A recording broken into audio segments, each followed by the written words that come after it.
Yüksək hərarət, öskürək və halsızlıq.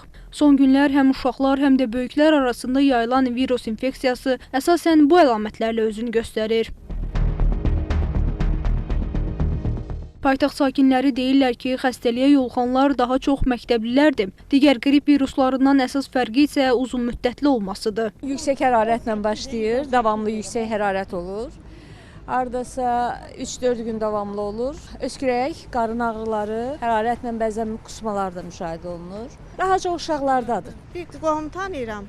Onun uşaqlarında var, 2 uşağın ikisində də. Necədir xəstəlik özü necə göstərir? Ancaq öskürək, bronxit əlamətləri kimi, başqa cür yox. Əvvəl qızdırma verdi, sonra bronxit kimi. Nə qədər çəkir bu xəstəlik? 3 gün, 4 gün belə. Antibiotik içəndən sonra düzəldilər. Yəni eyni halda, yəni həmişəki haldır. Yəni belə də adi soyuq dəymə kimi.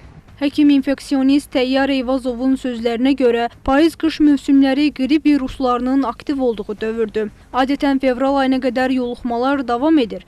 Mütəxəssis deyir ki, risk qrupuna daxil olan şəxslər əsasən yaşlılar, xroniki xəstəliyi olanlar, hamilə qadınlar və uşaqlardır. Bu iki cür əlamətlərlə özünü göstərir. Birincisi ümumi əlamətlərdir. Bunlara hərarətin yüksəlməsi, ümumi zəiflik, halsızlıq, baş ağrıları, əzələ ağrıları, oynaq ağrılarıdır. İkinci qrup əlamətlər isə yuxarı tənəffüs yollarının zədələnməsi əlamətidir. Boğaz ağrısı, quru öskürək, burun tutulması, bu kimi əlamətlər olur.